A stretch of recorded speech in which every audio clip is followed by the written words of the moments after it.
Glória a Deus, amém? Deus seja louvado por tudo e sobre todos. Glória a Deus. Abra sua Bíblia comigo na segunda epístola do apóstolo Paulo a Timóteo, 2 Timóteo, capítulo de número 1, versículo de número 1. Glória a Deus.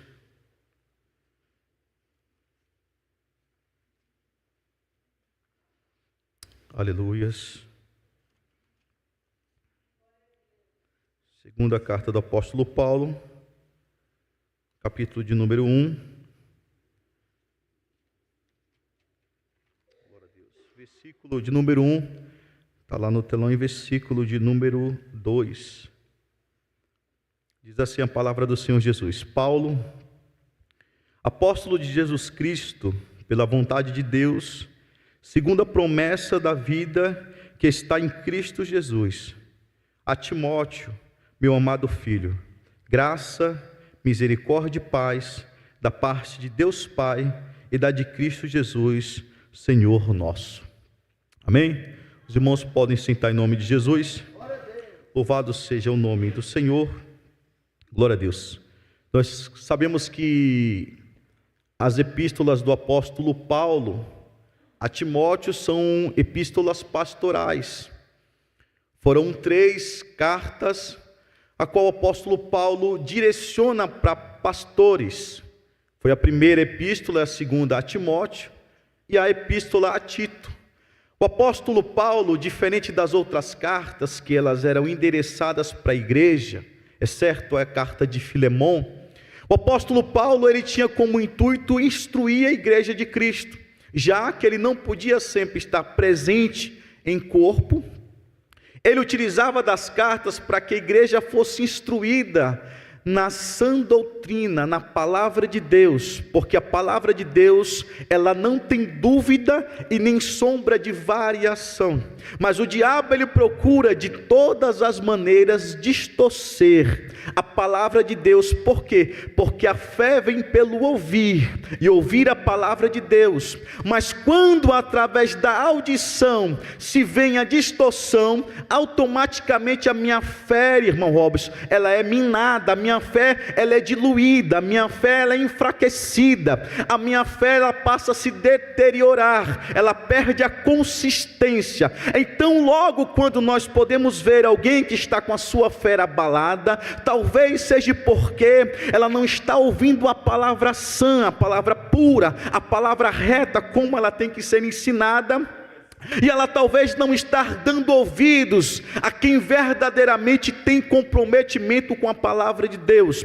Observe que as heresias, os falsos ensinos não vêm de agora, isso vem desde o Éden, quando Satanás, quando a antiga serpente, ela vai até Eva e distorce a palavra de Deus, e fala: não Eva, não é bem assim, e sempre passa a ter, depois do que não é bem assim, passa a ter um porém, passa aquele será, mas eu acho que pode, eu acho que dá, eu acho que Deus aceita, eu acho que pode ser assim, e com isso começa a incerteza da fé. A Bíblia vai dizer então que o apóstolo Paulo escreve as cartas nesse intuito. Só que o apóstolo Paulo aqui, ele vai escrever essa carta para o seu jovem filho na fé, por nome Timóteo. A Bíblia diz que Timóteo era filho de uma judia, e a Bíblia vai nos dizer então, irmãos amados, que ele conhece Paulo em Atos capítulo 16, versículo de número 1.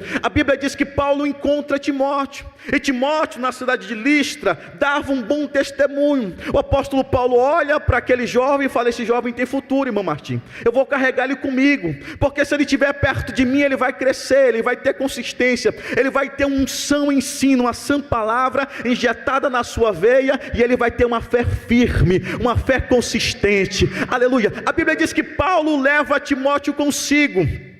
E quando Paulo chega na igreja de Éfeso, o apóstolo Paulo tinha tido um pouco de trabalho com a igreja de Éfeso, porque a igreja de Éfeso, juntamente com a igreja de Corinto, eram as igrejas mais prósperas que tinha, porém as igrejas mais trabalhosas que se tinha. A igreja de Corinto, o problema era interno. A igreja de Corinto, os irmãos entre si discutiam, debatiam, um achava que era melhor que o outro, um achava que era melhor porque foi convertido pela pregação de Paulo, outro achava que era melhor porque foi convertido pela mensagem de Apolo, e outro achava que porque era de Cristo, e começava a ficar entre eles a discordância. E nós bem sabemos que aonde tem confusão, sabemos que aonde tem discórdia, Deus não opera. Então a igreja de Corinto era uma igreja que tinha os dons espirituais. É uma igreja que quando eles pregavam, interpretavam, o outro falava em línguas, o outro profetizava, o outro curava. Mas o apóstolo Paulo olha para essa igreja e vai falar: vocês são meninos, vocês são carnais, vocês não são ainda espirituais, porque o dom nada tem com a espiritualidade. Existem aqueles que ainda não têm um dom do Espírito Santo, mas têm comprometimento com as coisas sagradas, com as coisas que são de Deus. Existem aqueles que têm dons ministeriais, dons espirituais, mas porém faz das coisas sagradas coisas banais, não estão nem aí para as coisas santas, levam de qualquer maneira, fazem de qualquer maneira, pregam de qualquer maneira, cantam de qualquer maneira, como se a obra de Deus fosse qualquer coisa. Então o apóstolo Paulo vai tentar mudar essa questão, porque a igreja de Corinto, o problema não estava fora, o problema estava dentro. Só que a igreja de Éfeso, o problema não estava dentro, o problema era fora, porque os falsos mestres traziam falsos ensinamentos. E é interessante que o pastor, ele passa um ano pregando, a pessoa passa um ano aprendendo e não aprende o que foi ensinado durante um ano. Aí vem um filho de Belial, traz um ensinamento distorcido, a pessoa fala: interessante, eu aprendi agora, porque parece que é mais fácil aprender o que é errado do que aquilo que é certo. E a igreja de Éfeso estava sofrendo com isso. O apóstolo Paulo então fala para Timóteo: Timóteo, eu vou te deixar aqui, meu filho, para que você ponha em ordem as coisas nessa igreja. Aleluia. Porque, irmãos amados, o líder está ali para isso. Ele não está para simplesmente forçar você, obrigar você, não. Ele está para instruir você na palavra de Deus, no caminho a qual deve seguir. Aleluia. A Bíblia diz então que o apóstolo Paulo deixa Timóteo na igreja de Éfeso, para que pudesse ensinar aos irmãos da igreja de Éfeso como deveria prosseguir. E automaticamente Timóteo tinha que combater as heresias, porque o trabalho não era só evangelizar lá fora, mas era fechar, para que não pudesse vir um ensino distorcido de fora para dentro. Só que Timóteo tinha um problema. Timóteo era introvertido, Timóteo era muito fechado dentro de si. Timóteo não conseguia ser alguém que era extrovertido, que era para fora, que era para cima. O apóstolo Paulo, percebendo isso, ele tenta injetar uma injeção de ânimo em Timóteo. Porque se tem um problema que o introvertido às vezes tem, é que ele olha para alguém que é extrovertido, que tem facilidade em se comunicar, em falar, em ter as amizades, é que ele vai olhar para aquela pessoa e falar: eu nunca vou conseguir ser assim. Eu nunca vou conseguir pregar como o irmão Martim prega. Eu nunca vou conseguir louvar como o irmão Wellington louva. Eu nunca vou conseguir interceder como o irmão Durval intercede. E aí às vezes ele começa a se comparar com outras pessoas, e ele começa a se machucar por dentro, achando que ele nunca vai conseguir. Só que é interessante que o apóstolo Paulo, olhando para a situação de Timóteo, fala: não, Timóteo, meu filho na fé, não fique assim. No versículo 6 do capítulo 1, no versículo 5 do capítulo 1, Paulo vai dizer: traga à memória a fé não fingida que em ti há, a qual habitou primeiro na tua avoloide e em tua mãe Eunice. Aleluia. O apóstolo Paulo vai engessar, ou vai injetar uma injeção de ânimo em Timóteo, dizendo: Timóteo, você tem fé, meu filho, você foi ungido, você foi consagrado, há um chamado de Deus também na sua vida. Não é porque você não é extrovertido, não é porque você talvez não é como o irmão que é extrovertido, que você não tem um chamado de Deus. Há um chamado de Deus também na tua vida, meu filho. Fortifica-te na graça que há em ti, porque também tem um chamado de Deus para a tua vida. Tímido, assim, um pouco para baixo, do jeito que você é, ou do jeito que você se sente, Deus te chamou dessa mesma maneira, meu filho, e é certo que Ele também vai te usar desta maneira, aleluia, porque a obra de Deus, ela não depende do homem, mas ela conta com o homem, independente da nossa situação financeira, independente da nossa maneira de ser, independente do nosso intelecto, do nosso doutorado, a falta dele, há espaço na obra de Deus para você. Você é importante nessa obra, você é importante nesse ministério. Fortifica-te, meu filho, minha filha, na graça de Deus que há sobre a sua vida. Não adianta, por mais que você seja tímido, vergonhoso, a obra de Deus tem um espaço para você. Aleluias. Versículo 7, Paulo diz: Deus não nos deu um espírito de temor, mas de ousadia. Porque às vezes nós achamos que a nossa timidez está atrelada à impulsão, como é que eu posso dizer, pastor Carlos, me ajuda, eu só que gosto de falar difícil, a explosão do Espírito Santo. O pastor Carlos é diferenciado, irmão. Estou estudando, pastor Carlos, a gente vai chegar lá. Mas o apóstolo Paulo quis dizer para Timóteo que mesmo que ele não tivesse aquela explosão que ele queria ser como o apóstolo Paulo era, ele era importante dentro daquilo que Deus chamou ele para ser. Eu já contei aqui, irmãos, que dentro da psicanálise se trabalha com 3 tipos de frente, porque em cada ser humano há isso: aquilo que eu sou, aquilo que eu finjo ser e aquilo que eu desejo ser. E o importante de tudo, e o que Deus quer, é que nós sejamos quem nós verdadeiramente somos.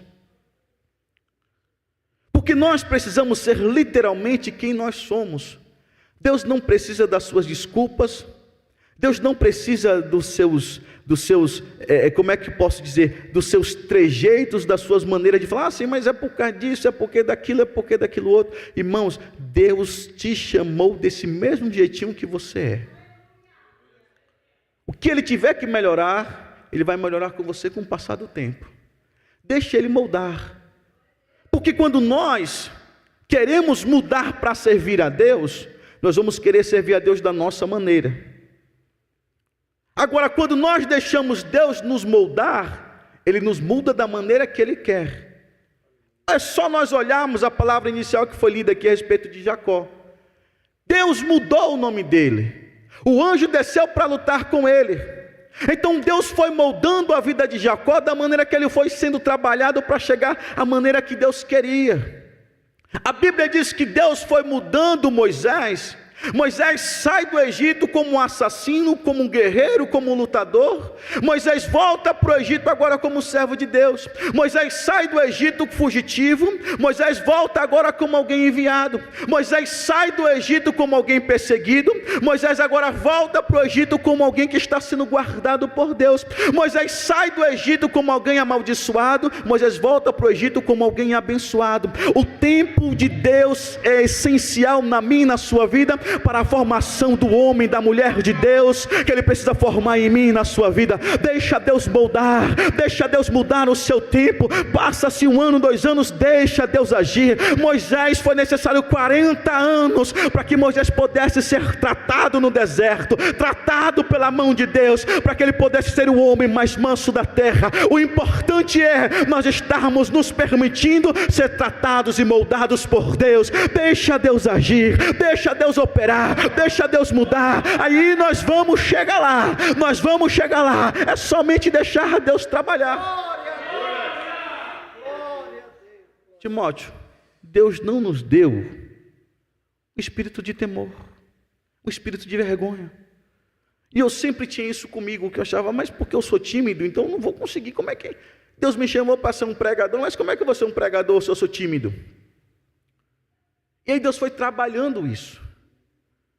Porque a maneira que Deus trabalha não é a maneira que nós trabalhamos. Porque às vezes, como eu disse agora há pouco, nós fingimos ser aquilo que nós não somos. Então eu fingia ser alguém alegre, fingia ser alguém extrovertido, quando na verdade dentro de mim eu morria de timidez. E quando chegava o momento de eu falar em público, eu travava, um pouco mais do que eu travo agora. Então era difícil para mim, eu falava: Senhor, o Senhor tem que tratar isso em mim, o Senhor tem que me ajudar. E aí Deus foi moldando aos poucos, Deus foi trabalhando aos poucos, Deus foi transformando aos poucos, porque o Espírito de Deus que há em ti, não é um espírito de temor, não é um espírito de vergonha, mas é um espírito de ousadia. Quando Jesus, ele foi crucificado, a Bíblia diz que os discípulos, vendo tudo aquilo, eles se trancaram dentro de casa, ficaram ali trancados, com medo dos judeus. Se não me falha a memória, é João 20. Quando eles estão trancados com medo, eles ficam, João 19, 20, ou é 20, 19, alguma coisa assim. E quando eles estão com as portas trancadas com medo dos judeus, a Bíblia diz que chega Jesus no meio deles e diz: paz seja convosco. É interessante que Jesus já vai direto na ferida, porque está todo mundo perturbado com medo. Irmãos, eu gosto de ler a Bíblia porque eu viajo nas Sagradas Escrituras. Eu não sei quanto a você, mas eu sou assim, irmão. Se eu estou com medo de alguma coisa, qualquer coisa que aparece fora do normal, eu saio correndo, gritando com medo. Você imagina, está tudo trancado aqui, todo mundo com medo, aparece um negócio no meu: paz seja convosco. Irmão, só não correu porque as portas estavam trancadas. Então imagina a gritaria que foi dentro daquela casa, o desespero que foi. Jesus apresenta-se no meio deles, porque eles até então não acreditavam, não entendiam. Maria, Jesus não ressuscitou. A Bíblia diz que de repente Jesus chega no meio deles, está todo mundo com medo, e Mateus e Pedro: rapaz, tem alguém batendo na porta aí? Ó, o vento soprou lá. Aí Jesus chega e fala: paz seja convosco. Porque no momento de maior desespero da nossa alma, Ele chega para nos trazer paz.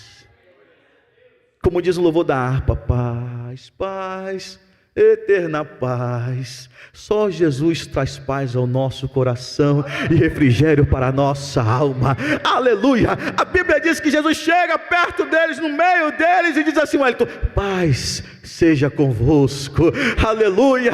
Irmãos amados, a Bíblia diz que eles se alegram. Jesus fica com eles 40 dias, mas quando Jesus está sendo assunto aos céus, quando Jesus está começando a subir aos céus, a Bíblia diz que eles começam a ficar agora com a síndrome, ou com o pensamento: será que agora nós vamos voltar a ficar com medo de novo? Será que agora que Jesus subiu aos céus, nós vamos tremer na base de novo? Aí Pedro vai nos ensinar um remédio. Para combater o espírito de temor, é necessário oração. Aí a Bíblia diz que eles começam a orar. A festa de Pentecoste, porque ali estava passando a quaresma, a quaresma que para a igreja católica apostólica romana, depois da Páscoa passa-se 40 dias, chamada de quaresma. Depois dos 10 dias, começa a entrar a festa de Pentecoste, que é 50 dias depois da Páscoa. A Bíblia diz então que passa-se a Páscoa, a crucificação e ressurreição de Jesus, passa-se a quaresma. Jesus está 40 dias com os discípulos na terra. Quando Jesus sobe aos céus, eles, em vez de ir para a festa de Pentecostes, eles vão para o cenáculo orar, porque eles entendem: eu fui batizado com o Espírito Santo, Jesus já soprou sobre mim o Espírito Santo, precisa-se ter agora uma manifestação do Espírito Santo de Deus sobre a minha vida, porque não basta só você ter o Espírito Santo aí dentro de você, é necessário você ser cheio dele, buscar a presença dele. O apóstolo Paulo diz que nós temos que ter o cuidado para não extinguir o Espírito Santo de Deus das nossas vidas. Nós precisamos entender que precisamos andar em Espírito. E aí então eles foram e começaram a orar, nós vamos continuar orando até Deus dar um sinal dos céus. E a Bíblia diz em Atos 2 que de repente veio um som do céu, como de um vento veemente e impetuoso, e a casa onde eles estavam foram cheias, e foram vistas por eles línguas repartidas como de fogo. Aí Pedro então se levanta, sabe por quê? Porque quando eu estou cheio do Espírito Santo de Deus, a timidez vai embora. Quando eu estou cheio do Espírito Santo de Deus, a vergonha vai embora. Pedro, que estava trancado 40 dias antes com medo dos judeus, a Bíblia diz que Pedro então se levanta e começa a pregar agora para uma multidão que estava na festa. Sabe por quê? Porque quando, irmãos amados, há um preenchimento do Espírito Santo de Deus, o temor se vai, a vergonha se vai, o medo se vai, aleluia, porque o verdadeiro amor, ele joga fora todo o medo. A Bíblia diz que quando eles se enchem do Espírito Santo de Deus, irmãos amados, eles começam a pregar, irmão Martim, e o temor vai embora. O que Paulo está dizendo para Timóteo: Timóteo, Deus não nos deu um espírito de temor. O apóstolo Paulo está dizendo para Timóteo: Timóteo, o temor que você tem, o medo que você tem, a insegurança que você tem, é o seu espírito carnal. Agora, o espírito que Deus te deu, o Espírito Santo do Senhor, ele não é um espírito de temor, mas é um espírito de ousadia.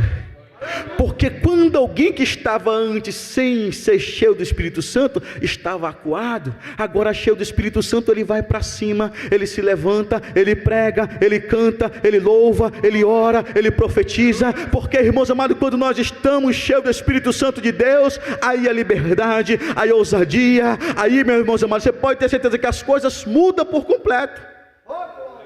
É só nós olharmos quem eram os homens de Deus antes de ser cheio do Espírito Santo de Deus, e quem eles passaram a ser depois.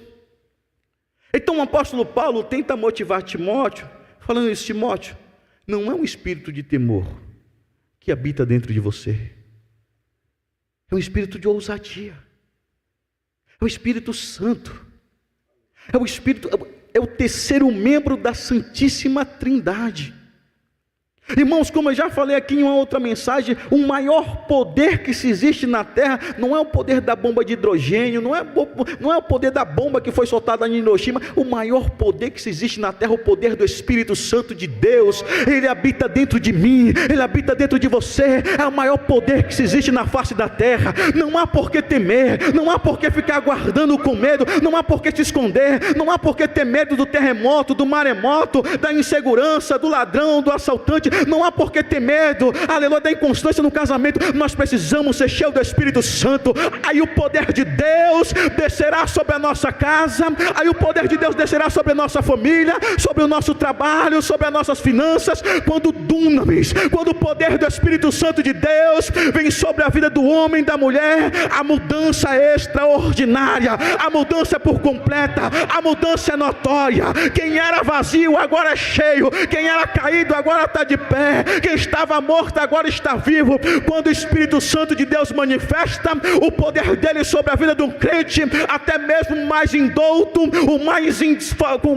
com falta de intelecto, sem conhecimento humano nenhum, ele se levanta e prega, e as vidas são convertidas para a glória do Senhor Jesus. O poder do Espírito Santo que habita dentro de nós, irmãos. E o que o irmão Robson deu testemunho aqui acontece muitas vezes com a gente. A gente é impactado, é atemorizado com as notícias que nos cercam, e nós precisamos descansar no Senhor e saber que Deus nos deu um espírito de ousadia. Aleluia. Nós precisamos nos levantar e agir. Nós não podemos baixar a guarda e ver a nossa família e ver as nossas finanças tudo sucumbindo por entre os nossos dedos e falar: Senhor, eu já orei, eu já jejuei, eu já fiz o que tinha que fazer, agora só resta perder a cabeça, brigar, questionar. Não, irmãos, nós só precisamos descansar, nos levantar para agir. Aleluia. Porque o Espírito Santo de Deus, quem te há, ele é um espírito de ousadia. Timóteo estava com medo, porque Paulo aqui está preso. Roma acusa Paulo, Nero acusa Paulo de ter incendiado um pouco mais que a terça metade de Roma. O apóstolo Paulo está preso, esperando só o momento da degola, da guilhotina descer no pescoço do apóstolo Paulo.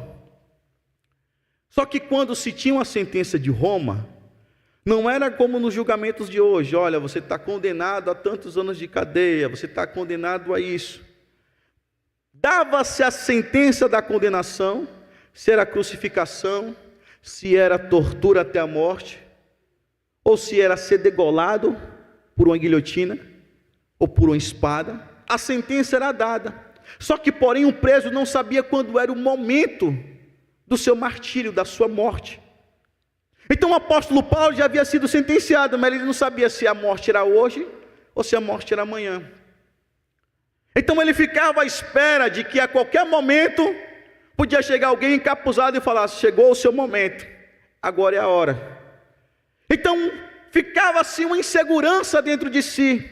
Só que o que me chama a atenção é que o apóstolo Paulo aqui, mesmo ele sentenciado, já condenado, a qualquer momento pudesse morrer, ele não vai esquecer da igreja, não vai esquecer do povo. Ele começa a instruir um jovem que está lá fora com a vida livre, mas que ainda estava introvertido. Ele vai animar alguém que está livre, sendo que ele na verdade que precisava ser animado. Mas o que eu aprendo aqui é que quando nós estamos em um momento de maior dificuldade, o nosso maior consolo é o Senhor. O nosso maior consolo é o Espírito Santo, o Consolador. Ele nunca nos desamparará. Nenhum crente em sua sã consciência iria lá visitar Paulo, porque Paulo estava condenado porque tocou fogo em Roma. Não foi só Paulo sozinho, foi a igreja. Só que a igreja não era conhecida de Nero, e nem a igreja era totalmente conhecida dos soldados. Então eles esperavam: quem vir visitar Paulo é crente também, nós pega e prende junto.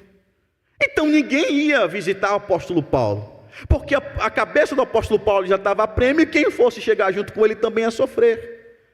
Então eram poucas pessoas que iam até a prisão, correr esse risco de ser preso e de correr o risco da degola. Mas eu entendo aqui e aprendo aqui que a motivação que tinha no apóstolo Paulo era a motivação do Espírito Santo de Deus. Irmãos, por muito menos a gente vê pessoas aí que olham para tudo, abrem mão de tudo. Tem pessoas, irmãos amados, que se ela tiver um corte na perna, ela não vai mais para o culto, ela não ora mais, ela não fala mais com Jesus. Agora você imagina se essa pessoa tivesse uma enfermidade e fosse decretada a sua sentença de morte. Talvez ela até abandonaria o evangelho, nunca mais falaria de Cristo. Mas o apóstolo Paulo vai te ensinar aqui, que mesmo com a condenação decretada, havia uma absolvição que já foi decretada nos altos céus. Aleluia. A guilhotina, o pescoço ia pular a qualquer momento, a cabeça dele estava a prêmio, mas havia uma coroa de justiça preparada para mim na glória. A morte não é o fim para a igreja, a morte é apenas o começo de uma vida nova em Cristo. Aleluia, aleluia. Nós precisamos entender que às vezes nós vamos passar por situações, por momentos que aparentemente vamos estar apertados, vamos nos achar impossibilitados de nos fazer alguma coisa, e a angústia vai tentar bater na sua porta, vai tentar bater no seu coração. Lembre-se do apóstolo Paulo, preso, condenado à morte, mas as suas mãos estavam livres para escrever, para copiar mensagem, para proclamar a palavra do Senhor Jesus. Sempre haverá uma porta de escape para que Deus possa te usar. Se você, meu irmão, minha irmã, não pode ir com as suas pernas, grave um vídeo louvando, grave um vídeo orando, poste nos seus status, nos seus stories. Seja um evangelista, seja um homem ou mulher de Deus que é impossibilitado talvez humanamente, mas há possibilidade quanto às coisas celestiais. As portas da impossibilidade constantemente batem na nossa frente, mas as portas da possibilidade dos céus sempre estarão abertas. Pode ter certeza, irmãos, as portas da evangelização sempre estarão abertas. Não precisamos de muita coisa, não precisamos fazer muito. Um certo dia, um presbítero estava se preparando para ir para o culto, num fim de tarde, e começou a nevar muito. E de repente ele percebeu que o pastor não ia conseguir chegar na igreja por conta da neve. E aí ele vai e fica inseguro e fala: rapaz, eu não sei pregar direito, e hoje eu que tenho que pregar. A insegurança tentou tomar conta dele. Mas ao mesmo tempo ele falou: não, Deus me deu um espírito de ousadia. Eu preciso ser ousado. Eu preciso ir e falar. Não pode ficar sem ter uma mensagem no culto.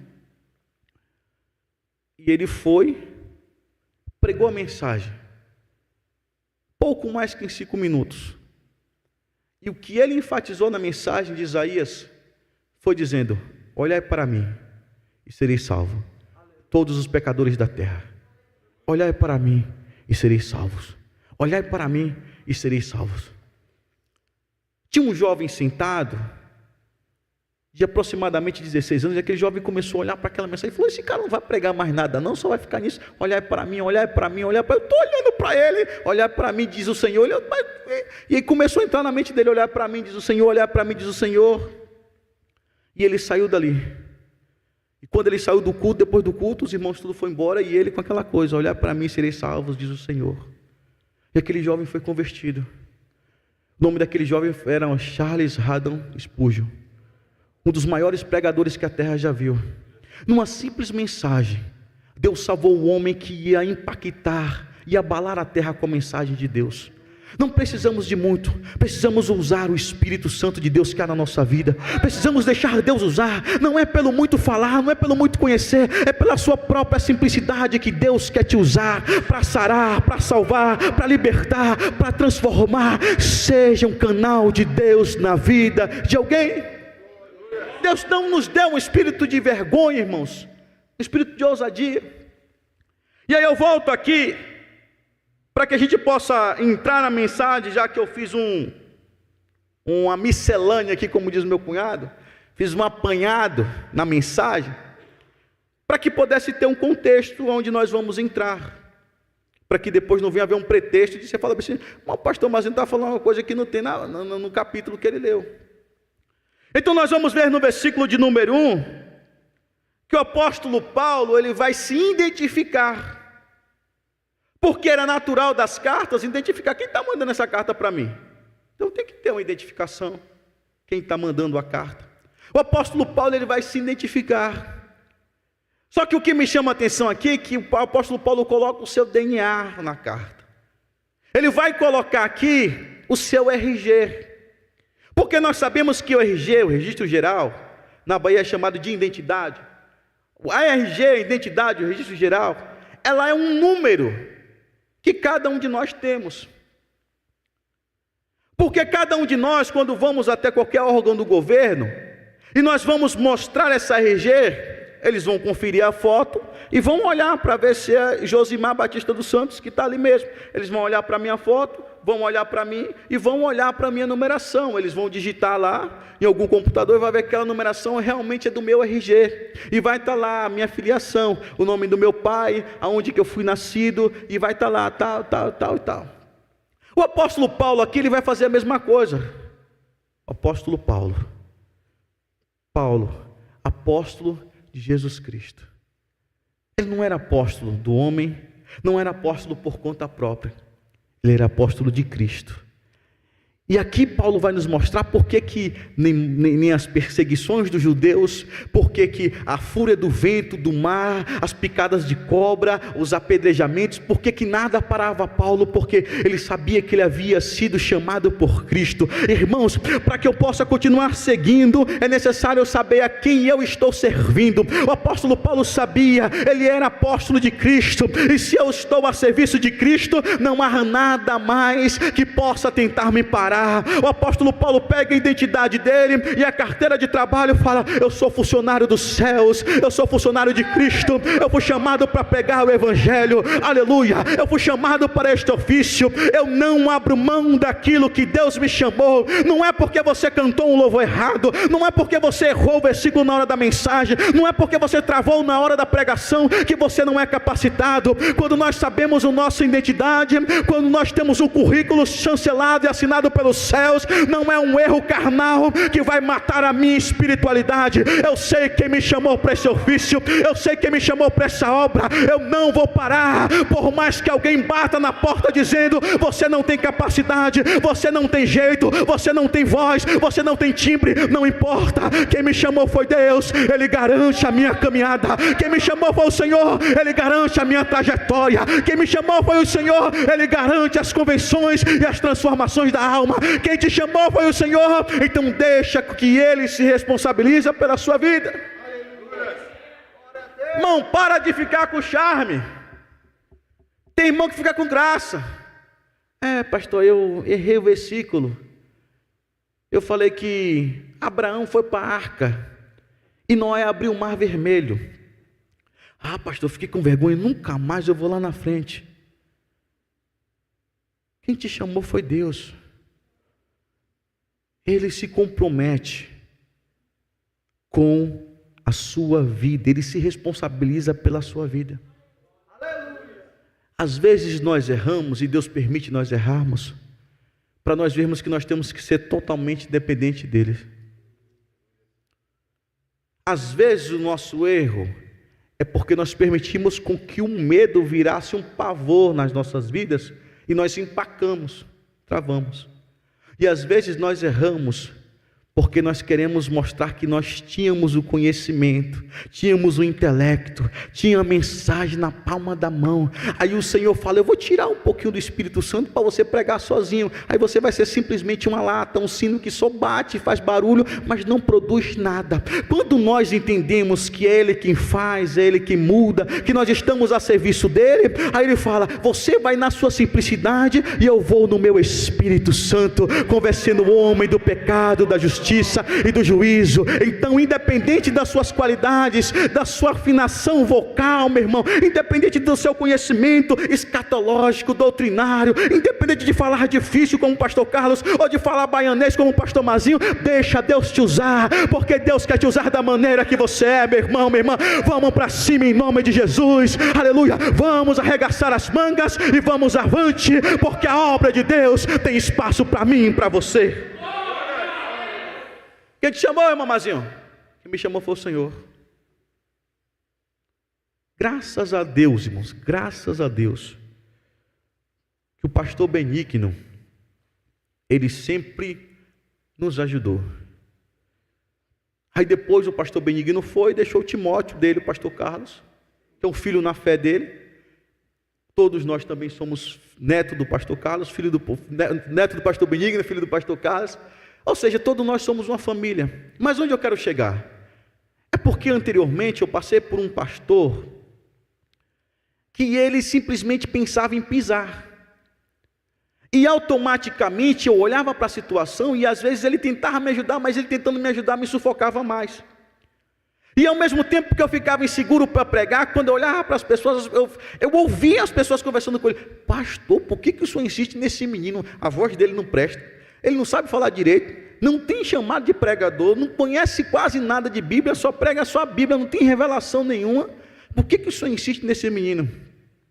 Aquilo batia no coração, mas no mesmo momento o Espírito Santo falava: sou eu quem te guio, sou eu quem te ajudo, sou eu quem te instruo, sou eu quem vou te levantar. Então nós precisamos entender que quem te chamou foi quem? Se foi o homem, o sinal disso vai ser na primeira tempestade que vir, você vai querer ir embora mesmo, você vai querer parar de pregar, você vai parar de cantar. Mas quando você entende que o seu chamado é divino, é dos céus, aquilo arde no seu coração. Quando você pensa em parar, o Espírito Santo fala: você não vai parar, você vai continuar, você vai avançar, aleluia. O apóstolo Paulo, diante de tantas situações, ele falou: sou um apóstolo de Cristo, foi o Senhor que me chamou, aleluia, foi o Senhor que me chamou, e eu preciso continuar pregando a palavra do Senhor. O apóstolo Paulo estava onde, pastor Marcinho? Estava na cruzada missionária? Estava na cruzada evangelística? Não, estava na cadeia esperando a morte, estava preso, por muito menos nós abrimos mão do nosso chamado.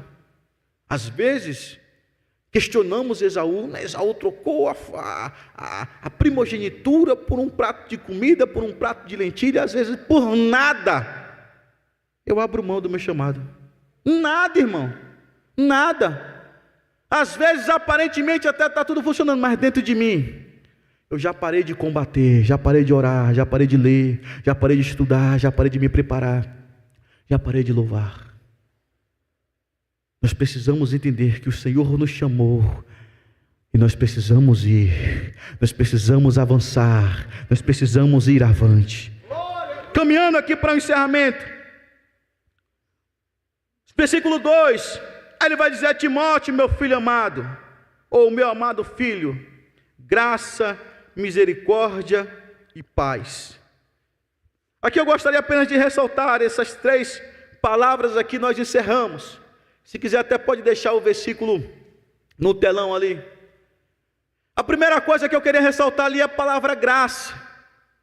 O apóstolo Paulo, quando vai falar para Timóteo, ele fala: Timóteo, meu filho, graça.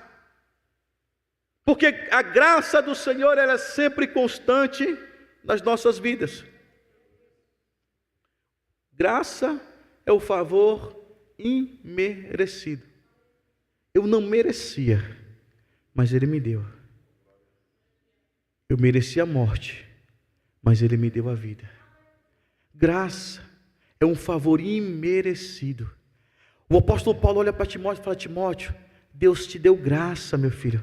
Deus te deu aquilo que você não merecia, mas Ele te deu porque Ele te ama. Aleluia! O Senhor nos deu graça, irmãos, e nós precisamos entender que a graça é um favor imerecido. Efésios capítulo 2, versículo 8, o apóstolo Paulo vai dizer: porque pela graça sois salvo, por meio da fé. Isso não vem de vós, é dom de Deus. Aleluia! 2 Coríntios capítulo 12, versículo 9, aleluia, o Senhor diz para Paulo: a minha graça te basta, porque o meu poder se aperfeiçoa na sua fraqueza. É pela graça do Senhor que estamos aqui, é pela graça do Senhor que nós fomos alcançados, é a graça dele, irmãos. Nós não merecia, mas Ele nos deu. Não éramos merecedores de nada, mas a graça dele nos alcançou. Aleluia.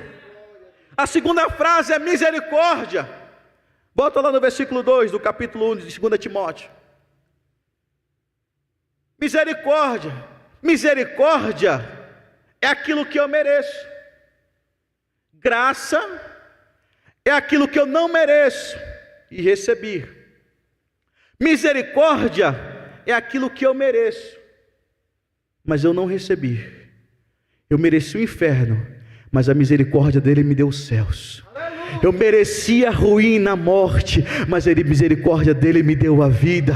Aleluia. Jeremias capítulo de número 3, versículo 22 diz que as misericórdias do Senhor são a causa de nós não sermos consumidos. Aleluia. O Salmo de número 51, verso 1, Davi vai dizer: tem misericórdia de mim, Senhor. Aleluia.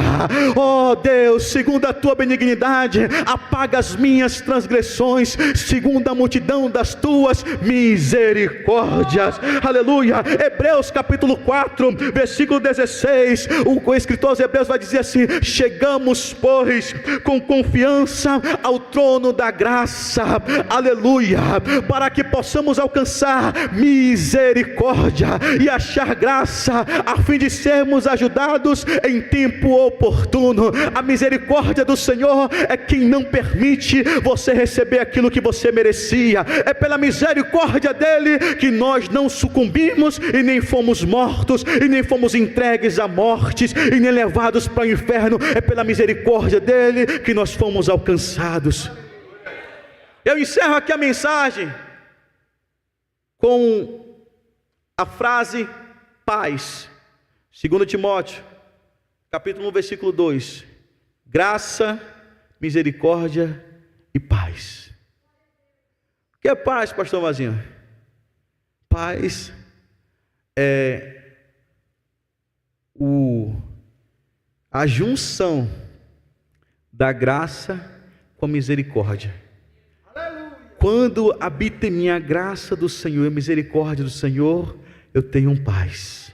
A paz do Senhor reina no meu coração, a paz do Senhor reina na minha alma. Quando eu tenho a graça dele e a misericórdia dele habitando dentro de mim, o resultado vai ser uma vida de paz. Atos capítulo 14, a Bíblia diz que Pedro está guardado por 16 soldados. Pedro está condenado à morte, esperando a morte chegar. Tiago tinha sido decapitado, e a Bíblia diz que enquanto isso Pedro está dormindo, os soldados com medo, olhando, rapaz, como pode um cara desse dormir? A morte já está esperando ele, a morte está na porta esperando ele para que possa matar ele. E a Bíblia diz que ele dormia. Sabe por quê? Porque ele encontrou a graça e a misericórdia. Então ele tinha paz em meio às lutas, tinha paz em meio às adversidades, tinha paz em meio às perseguições.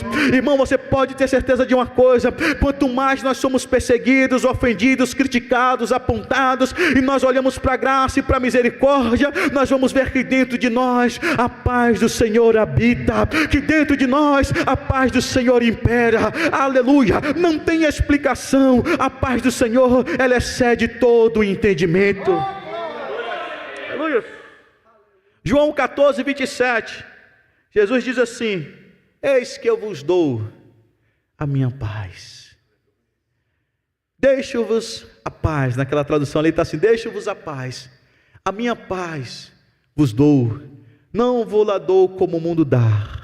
Não se turbe o vosso coração, aleluia, nem se atemorize, aleluia. O que pode tentar roubar a tua paz? O que pode tentar roubar a tua tranquilidade? O que pode roubar? Se a graça e a misericórdia do Senhor te alcançou, se o Espírito Santo de Deus habita dentro de você, meu irmão, minha irmã, a paz precisa reinar em nossos corações, como um sinal de que nós fomos encontrados pela graça e pela misericórdia de Deus.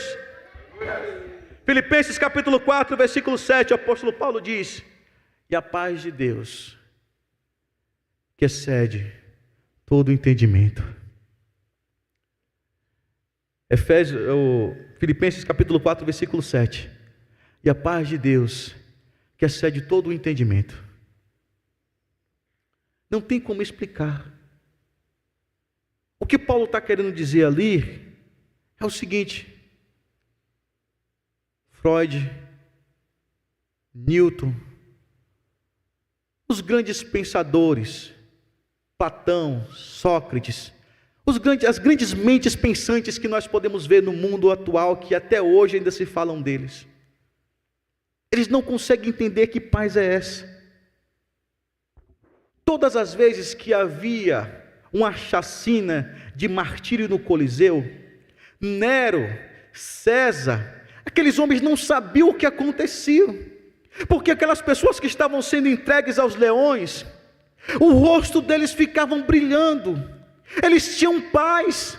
Não dá para entender alguém que vai ser devorado pelo leão, o leão está solto, está procurando algum ato que possa motivar o ataque do leão, e aquelas pessoas tinham paz.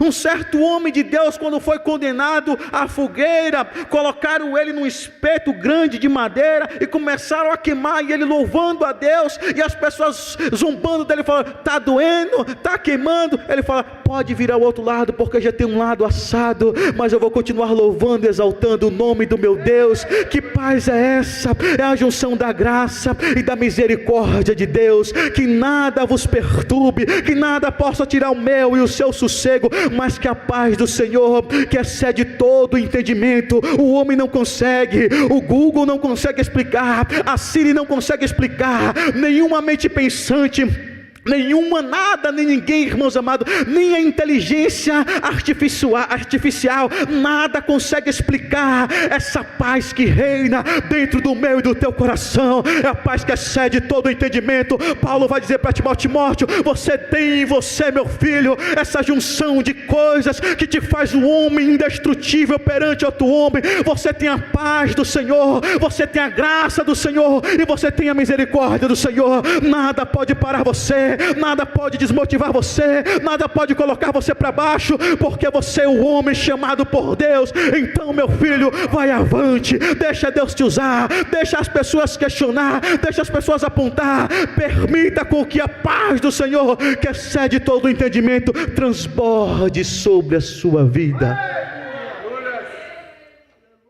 Nada pode roubar a minha tua paz. Eu encerro aqui dizendo, irmãos,